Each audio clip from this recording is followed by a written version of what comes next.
unmute myself. There we go. All right, guys, welcome to today's video. We're going to be talking about what happens or what should you do when your clientele is dwindling year after year, right? So you might have already been in business for a few years, or maybe this is your second or third tax season, but you're noticing something. You're noticing that each tax season, your tax clients, the number of tax clients is either one, staying the same, or two, you're noticing a decrease in tax clients that are coming your way. So I want to actually talk about this so we can figure out, one, what is the problem, two, and a solution to that problem, right? How you guys can actually get on track to actually be increasing your tax business, your tax and bookkeeping business every single year, okay? So what I'm going to do first, I'm going to first talk about the problem. The problem is kind of twofold. One, there are a lot more people in the tax industry now, so you are facing steeper competition.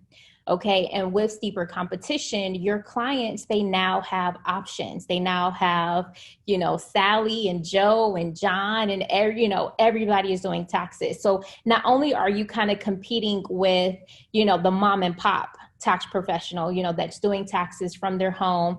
You also are competing with the mom and pop that has a brick and mortar, and you're also competing with franchises, right? License partners. You're competing with software companies, right? TurboTax is doing people's taxes and they're hiring, you to prepare the taxes, right? You're dealing with other software companies like Bench and Pilot, and there's so much competition now that you really have to have a very strategic proposition and a very solid strategy that's actually going to attract the ideal clients that you need, that's actually going to help you grow your business. Now, I do want to say, I told you guys, when you have your pricing down packed, you don't need to have hundreds and hundreds of tax clients to make six figures, right? I told you guys, before, several years ago, when you started a tax business, that was the goal. That was the name of the game. You wanted to get hundreds of clients. You wanted to charge them $300 a piece, and you wanted to make six figures for the season and be out, right? Six figures in 16 weeks. And so now my clients are switching that strategy around, where now they're providing more value. They're growing after a very specific type of client, and they're charging a value-based price. Whereas before, if they were just going after, let's just say, a regular 1040 client who might have like EITC, child tax credit, they might have one W-2. There's only so much money you can charge a client like that. But if you switch your method and you actually go after, let's just say, a corporation, an S Corp, a partnership, you're going after the Schedule C client, but that's actually generating some really great revenue, and the different tax strategies to help them make or save money, you're able to actually go in and charge a $1,500 tax return. Okay. And now let's be clear, you can't do it on a bank product, right? These people aren't paying with the refund because they aren't getting a refund more than likely, right? These are cash people. These people are paying out of pocket. Okay. But you're attracting a different type of client, and therefore you're able to actually make a lot more money in your tax and bookkeeping business. Whereas before, everybody is trying to get the 1040 client with the EITC, right? Everybody is trying to charge $300, $350 for that type of client, which is okay, right? But how can we strategically grow smarter and not have to really work that much harder? So the problem number one on why your tax business is dwindling, or why you're losing 25 clients and then you gain 25 clients, but you're still kind of like staying the same, is because there is a lot more competition. And now you really need to assess and reassess your unique strategy that you're going to deploy that's going to really differentiate you from the competition. Okay. So what I want to come to you guys is with 3 key points that I want to talk about tonight. One, I want to talk about how to get a niche, right? You guys know I preach this all the time. I know you're probably tired of it, but I honestly love niches. And I love when you guys go after an industry that you already have experience in, right? So if you've already worked in legal, you should make legal your niche. If you already worked in healthcare, you should make healthcare your niche. because you already know the basis of that industry. And so when you get a client, you're going to be a lot more confident. You're going to feel a lot more secure because you have already been exposed to that industry because you already worked in it, right? The second strategy when finding and identifying a niche best for you is that you can go with your passion, right? Now, obviously, if you don't have any experience in this niche, it's going to be a learning curve. So be prepared to invest in your skills, invest in your knowledge, so you can actually be of great service to this industry, right? A lot of people's passion is, for instance, like real estate agents or investors. I hear like cannabis a lot. I hear maybe truck drivers. You know, people have very specific interests that they might not necessarily have experience in, but they're passionate about that industry. Now, keep in mind, you're going to be working with these people 70 plus hours a week during tax season. You're going to be talking to these people every single day, even after tax season, if you're providing other services such as bookkeeping, tax resolution, tax planning, did I say tax planning? Yes, tax planning, tax resolution. If you're providing other additional services, these are the people that you're going to be communicating with every single day. So you want to choose an industry, you want to choose a niche that you are going to go all in on. I mean, you should be reading the industry magazines, you should be reading books, you should be increasing your skills, purchasing courses that's dedicated to that niche. You should do all that you can to learn and become a subject matter expert. So here's part one. That's what's going to make you stand apart from the competition. Part one is a lot of people that just go after 1040 clients with EITC or child tax credit, you know, that's a very basic level knowledge of tax law that you need to know, right? Obviously, you need to understand credits, you need to understand deductions, you need to understand due diligence. But when you go after a 1120S client, right? A S Corp or a corporation or a partnership or a nonprofit or a state or a trust. Now you're talking about a more higher level, more complex tax law knowledge that you need to possess. There are fewer people on this side that actually have that type of expertise. So you're going to face less competition. So now what we need to do is, yes, you're still going to service your 1040 EITC clients, right, guys? We're not turning down our collars to anybody. You know, we want to help as many people as possible. But when it comes to your strategy, when it comes to actually growing your business, you want to increase your skill set. So it's going to make it harder it's going to be less competition. Okay, less competition on all fronts.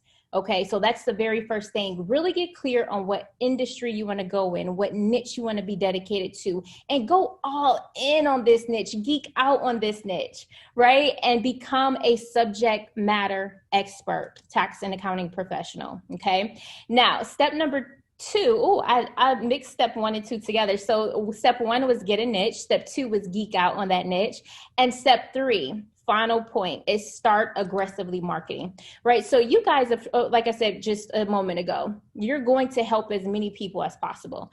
All types of clients that come your way, right? And if you can't help the client, go ahead and partner with somebody that can, right? Start to build strategic alliances with people that offer services that you do not offer. So you always can have a reciprocal relationship. For instance, in my program, Tax and Accounting Clients on Demand, there are a lot of people that are EAs and that just want to go after tax resolution clients. There are a lot of people in my program that have no idea how to provide tax resolution services or feel even confident providing tax resolution services because they're so new in the business. And what they've been able to do is come together, right? And it's a profitable relationship. Everybody wins, right? Because the people that want experience in tax resolution, they partner with somebody that has experience in tax resolution. And then the person that wants more clients, they have a referral partner, a lateral relationship that they now can count on for consistent leads. So you want to find people in this industry and become friends with them, right? Become business besties, and especially find people that offer services that you just don't offer. You want to make those strategic alliances now. So when you get a complex client or you get a service that you just aren't sure in or confident preparing right now or providing, you have a partner to go to. You have somebody that you can link up with, and it will be a mutual win-win relationship. Okay. So if you have been experiencing this problem where you're like, hey, Krista, like, why is my tax clients going down season after season, or why am I staying the same, right? I've had 300 tax clients for the past 3 years, right? If that is you, it's time to switch your strategy. I would say definitely increase your skills and go after a more higher value client, because guys, the competition is steep out here. Okay, there's so many more people preparing taxes. And if, like I said, if you're just going after the basic 1040, someone with just one W-2, which is the majority of Americans, but you only need 50 to 100 business tax clients to make a multi-six-figure business, or to have a multi-six-figure tax business, right? Like I said, my clients, when they start working with me, they go from being focused on $350 tax returns, or maybe even only charging $500 for a tax return, to going after a different type of client and now charging $1,500 for a tax return. And people are like, holy crap, what's going on, Krista? They can't charge $1,500 for a tax return. Yeah, they're not charging the mom, who has EITC and one W-2 and she worked out, a clothing store. She only made 30 grand. They're not charging that person $1,500. No, they increased their skill set and they're going after the business client. They're going after the corporations. They're going after the Schedule C clients that are multi six-figure earners. Those people are paying $1,500 and they're paying up front. They're paying in cash. Okay, so I want you guys to switch your strategy, or not even switch your strategy, complement the strategies together. Yes, you can have your hundreds and hundreds and hundreds and hundreds of 1040 EITC clients, right? But also incorporate those higher value clients, increase your skill set. Listen, guys, it's only going to probably take you, maybe upwards to about 60 hours, right? 60 hours to increase your skill set on tax law and tax preparation. Okay, so all you have to do now is just figure out, well, what industry do I want to provide this service to, right? Let's just say you want to go after real estate investors. Well, start increasing your skill set around 1031, Section 1031 exchanges, start increasing your skill set around depreciation, start increasing your skill set around, cap tables, or what's that other strategy in real estate investing? But you want to start actually just going all in and learning, so you can therefore be one of these elite tax professionals that's charging $1,500 for a tax return. This is possible for you guys. Okay, this is possible for you guys. Minimum, I tell my clients to start at $1,000 for a business client. Right. And again, these aren't my sweet ladies that are EITC 1040 people, right? That's getting $5,000 in a refund. These are business owners that made, $250,000 a year. They have employees, right? They have inventory, they have assets, right? You have to understand how to help these types of people, because you want to be in a position where you're consistently growing your business. It doesn't have to be by way of, getting more clients. It could just be by way of getting better clients, right? Quality clients that you're able to charge a premium price to, because you now possess that premium level of expertise. Okay, so what questions do you guys have about this? So Leo says, can I mix a tax preparation business with my credit repair business? Absolutely. So I typically tell my clients, you typically want to have a stack of services at this point, right? And what that means is, if you get on the phone with a prospect, you have a service offering to put them into, and you're selling something consistently over the phone, right? So what that looks like is, if I come your way, Leo, and you have a strategy session with me, and you identify that not only, or maybe you identify that I've already prepared my taxes, I already have a tax professional, but I'm looking to buy a home in the next 12 months. And you're like, well, Krista, how's your credit? And I'm like, it's okay, right? And you're like, okay, well, credit is a great indicator on your interest rate. The better your credit, the lower your interest rate could be when you go to buy a home, right? And so this is where you can position yourself to sell your credit repair services. So I would say, absolutely, it's nothing wrong with having multiple services to sell in your business. What typically is the problem, and what I see is, people get lost in like this identity crisis. Like they don't know if they're a credit repair agent or a tax preparer, or they get lost in the sauce and then they stop their marketing, or they really don't know how to effectively market their services because they aren't sure which service they should be promoting, right? Some clients that come my way, they're like, Krista, well, should I be promoting, tax resolution right now or bookkeeping? So I typically tell my people, start with just 2 types of services first. Start with 2 types of services, but as you are talking to people, you have that arsenal in the background, right? Where you can put that client into if they need it, right? But focus on just 2 services. So now you just have 2 services to promote, 2 services to gear your marketing efforts around. So this could be tax preparation and bookkeeping. This could be tax preparation and credit repair. This could be tax resolution and tax planning. You can offer those services and you can stay consistent with your marketing efforts. The problem when you're offering all of these services all at once, again, you don't know which service to market at that time. So just stick with 2, your primary 2, but have those other services ready. So when you get on the phone with somebody and they need tax resolution, you might have been marketing tax preparation and bookkeeping, but you identified a need of tax resolution. You have that service in your back pocket ready to go, right? You can now pop them into this service and generate revenue and help this client. That's a really great question, Leo.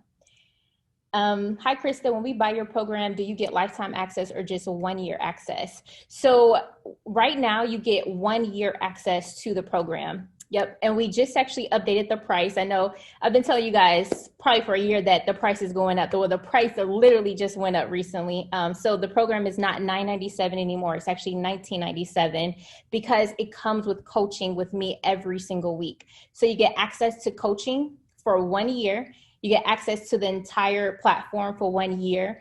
And I made it a year because that's about how long it takes for you guys to see radical transformation.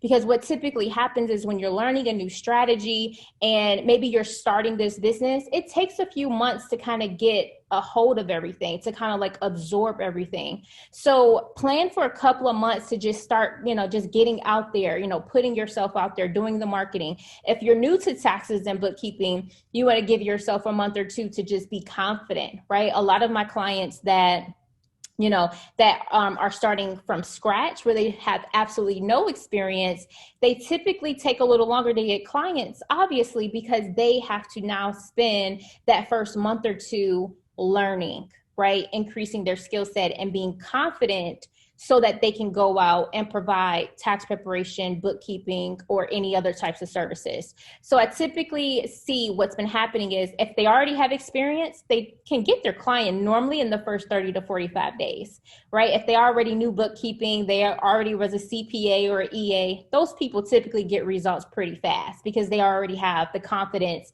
to go after. If they're new, they typically take about 3 months to learn the material and then start their marketing activities and start getting clients, right? They have about 30 to 60 days of learning and then another 30 days of like deploying all of the marketing activities. So with working, and this is, I guess, like my final pitch. Thank you, My Best Lifestyle 10X. So we'll just round it out with this. When you guys are working with a coach, you want to be sure that you take advantage of being able to talk and get mentorship from this person. There's quite a few people that join my program and I never see them, right? Or they'll start off really good and then they'll fizzle out. And so what I want you guys to do is get support when you need support, right? It's so powerful being in a community where other people are going after the same goals as you, because it's hard, guys, going on this entrepreneur journey and you want to pick up the phone and talk to somebody and ask them a question, or, you just want to feel like you're not by yourself out here growing your business. It's so powerful, my community, because it's people literally from all over the world that have the exact same mission. They want to get clients. They want to grow their tax and bookkeeping business. They want to build, financial wealth. They want to be financially free. They want to work from home. They want to quit their 9-to-5 jobs. They want to be of value and of service to other people. It's so powerful being in a virtual room with all of these like-minded people, right? So, Miss Asha, does your program teach tax law? So we are partnering with another platform for tax law, and we'll be giving you guys more information on that. But you will have, we will point you in the right direction to where you get all the tax law information that you need, all the tax preparation, bookkeeping, and really position you as a subject matter expert for sure. King says price went up, shaking my head. Yeah, King, you should have got in on the 997, brother. CJ says community has made a huge difference for me. Yes, CJ. I think that's Consuela. Hey, Consuela. You know what, community, Consuela, like having other people to just be there talking stuff through is powerful, right? In the Facebook group, on our coaching calls, like it really is powerful having these people to go through life with, right? Because they're all on the same journey. They might be going after different industries or different niches, but we're all on the exact same journey, right? So, all right, guys. So that's what I wanted to come to you with today is if you've been noticing that your tax business has kind of been like flatlining, right? You haven't been getting more clients, or if you lose some clients, you gain the exact same amount. Now is just time for a higher level strategy. It's time for you to shift your focus and actually increase your skill set so you can go after that higher value client. Trust me, it's going to be less competition over here, right? Less competition when you guys increase your skills and go after those types of clients, right? All right, guys, really great talking to you guys. Have a wonderful weekend, and I'll see you guys soon. Bye.